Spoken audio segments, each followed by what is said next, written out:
6월 28일 월요일 큐티 가이드 함께 시작하도록 하겠습니다. 오늘 우리가 함께 볼 본문의 말씀은 출애굽기 12장 21절에서부터 36절까지의 말씀입니다. 오늘의 이야기는 이 10가지 재앙 중에 마지막 클라이막스인 10번째 재앙을 함께 저희가 살펴볼 텐데, 이를 통해서 하나님의 놀라운 뜻을 발견하는 시간 되기를 축복합니다. 내용 관찰을 통해 한번 본문을 살펴보려고 합니다. 1번입니다. 하나님께서 정하신 밤중에 애굽에 일어난 재앙은 무엇입니까? 라고 나와 있습니다. 29절과 30절에 적혀져 있는데 특별히 29절에 나와 있습니다. 제가 읽어보겠습니다. 밤중에 여호와께서 애굽 땅에서 모든 처음 난 것, 곧 왕위에 앉은 바로의 장자로부터 옥에 갇힌 사람의 장자까지와 가축의 처음 난 것을 다 치심에 라고 나와 있습니다. 바로 애굽 사람들의 모든 사람들의 장자, 그러니까 처음 난 아이들과 그리고 가축들의 첫 새끼들, 모든 것이 다 죽었다라는 것이 바로 마지막 재앙입니다. 두 번째입니다. 바로가 밤에 모세와 아론을 불러서 말한 내용은 무엇입니까? 라고 나와 있는데 31절과 32절에 나와 있죠. 제가 한번 읽어보도록 하겠습니다. 밤에 바로가 모세와 아론을 불러서 이르되 너희와 이스라엘 자손은 일어나 내 백성 가운데에서 떠나 너희의 말대로 가서 여호와를 섬기며 너희의 말한 대로 너희의 양과 너희의 소도 몰아가고 나를 위하여 축복하라 하며 라고 나와 있습니다.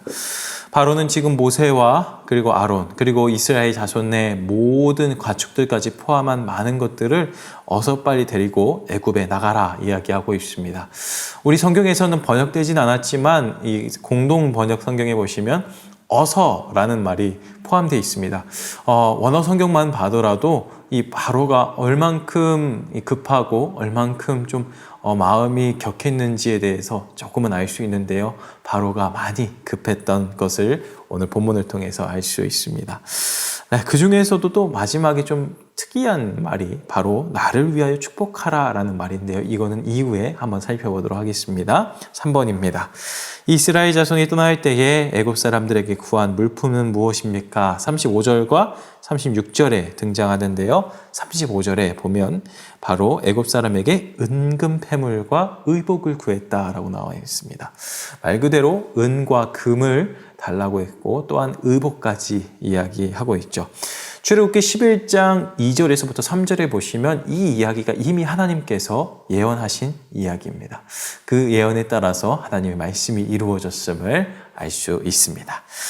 연구와 묵상으로 함께 넘어가 보도록 하겠습니다. 바로가 모세와 아론에게 요구하던 대로 모든 것을 허락하면서 축복을 구한 이유에 대해서 묵상해 봅시다 라고 나와 있습니다. 우리가 한번 바로의 상황을 다시 한번 더 반추해 보기를 원합니다. 9가지 재앙으로 온 나라가 지금 망한 상태이죠. 더 이상 희망을 찾아볼 수 없는 참혹한 참극이 자신의 눈앞에 펼쳐져 있었습니다. 이렇게 된 이유는 딱 한 가지였습니다. 그 이유가 무엇이었나요? 바로 하나님의 말씀을 듣지 않아서였습니다. 바로의 입장에서는 이 이스라엘 백성을 이토록 내어주지 않았던 이유가 두 가지 정도라고 생각이 드는데요. 첫 번째는 이 이스라엘 사람들의 이 노동력이라는 것은 정말 대체 불가능한 사람들이었음을 알 수 있습니다. 장정만 60만이 나왔다라고 하니까 그 60만에 대한 노동력이 단 한순간에 사라지는 거니까 바로의 입장에서도 이런 노동력이 사라진다라고 한다면 국력의 힘이 많이 약해질 수 있음을 자신도 직감을 했겠죠. 두 번째 이유는 감정적인 이유일 텐데 이제까지 9가지 재앙을 지나면서 바로의 마음이 강팍해질 대로 강팍해졌기 때문에 정말로 이 바로의 입장에서는 나는 더 이상 여호와 하나님에 대해서 타협하고 싶지 않다라는 생각 때문에 아마 이렇게 고집을 피웠던 것 같습니다. 하지만 이제는 좀 차원이 달라졌습니다.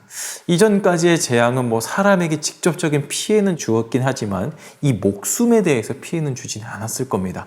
물론 이 9가지 재앙으로 인해서 많은 사람들이 다치거나 죽었을지 모르겠습니다. 하지만 분명한 점은 오늘 10번째 이 재앙에서는 이 사람의 생명에 직접적인 타격이 있었습니다. 그것도 사람들이 가장 아끼고 이 당시 농경사회와 고대사회에서 가장 중요시 여겼던 이 장자의 죽음이 있었기 때문에 이것을 눈으로 본 바로는 더 이상 하나님에게 고집을 피울 수 없었던 것이죠. 자신의 장자가 죽었습니다. 바로의 입장에서도 그렇고 모든 사람들의 입장에서도 그렇고 가축들의 입장에서도 그렇겠지만 이 바로의 입장에서는 장자가 죽었다는 것은 자신의 후사가 이제 사라졌다는 거고 자신의 앞으로의 왕의 왕조가 깨졌다라는 이야기와 동일합니다. 그렇기 때문에 이 바로의 입장에서 정말 이 장자의 죽음이라는 것은 우리가 생각하는 것만큼 정말 크게 다가왔을 겁니다. 그렇기 때문에 지금 바로가 이 모세와 아론에게 나를 위하여 복을 빌라라고 이야기하는 것 같습니다.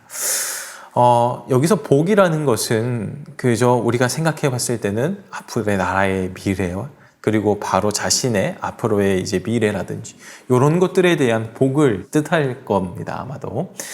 아마도 그런 뜻을 가지고 이렇게 얘기하지 않았을까라고 생각이 듭니다. 하지만 성경 여러 군데를 보시면 선지자들이나 아니면 예언자들이 이렇게 왕에게 축복을 하는 이야기는 그렇게 많이 적혀져 있지 않습니다. 오늘 성경 본문에서도 모세가 바로를 향해 축복하지는 않고 있죠. 어쨌든 이런 부분을 좀 인지하시면서 바로가 이런 생각을 가지고 있었구나 생각하시면 좋을 것 같습니다. 삶의 적용으로 한번 넘어가 보겠습니다.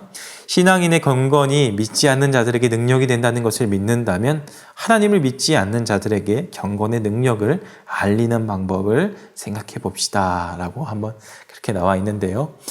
우리가 마무리를 하면서 함께 이렇게 다 같이 살펴보기를 원하는데요. 우리가 10가지 재앙을 살필 때 정말 유념해야 되는 점은 하나님의 말씀은 이스라엘 사람들과 애굽 사람들 동일하게 전파되었다는 거죠. 물론 모세와 아론은 주로 바로와 그 바로 옆에 있던 신하들에게 이야기를 했겠지만 재앙이 거듭될수록 이 애굽 사람들의 입장에서도 아마 그런 생각이 들었을 겁니다. 내가 왜 이런 고통을 받고 있는가? 그들의 머릿속에 이런 질문에 대한 답은 우리가 여호와 하나님에 대한 말씀을 듣지 않아서였다. 이렇게 아마 생각이 들었을 겁니다. 그럼에도 불구하고 그렇게 생각이 들면도 불구하고 애굽 사람들과 바로는 끝까지 하나님에게 저항합니다. 그런 모습들을 우리는 바로를 통해서 잘 살펴볼 수 있죠. 하나님의 놀라운 구원의 복음은 이처럼 모든 사람들에게 알려졌습니다. 복음을 믿는 사람들에게는 구원의 은혜가 주어지지만 복음을 믿지 않고 복음을 받아들이지 않고 자신의 뜻대로 살아가는 사람은 오늘의 성경의 본문처럼 심판을 당하게 됩니다. 오늘 생략된 우리 본문의 큐티 가이드의 생략된 본문의 내용 중에 하나가 바로 유월절에 대한 본문인데요. 이 유월절에 대한 의미가 바로 이런 의미입니다. 유월절 어린 양의 피를 바르는 사람들은 구원을 받지만 그렇지 못한 사람들에게는 크나큰 고통과 심판이 있을 거라. 그렇게 이야기를 하는 것이 바로 유월절의 의미이지요.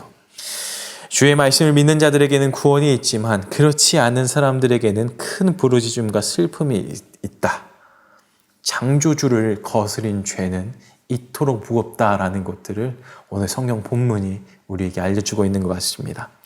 그렇다라고 한다면 경건의 능력을 알려주는 방법은 무엇이 있을까요? 물론 많은 부분들에서 우리가 이야기를 할 수 있지만 저는 그리스도의 복음을 전하고 그 복음대로 사는 것이 가장 중요하다라고 생각을 합니다.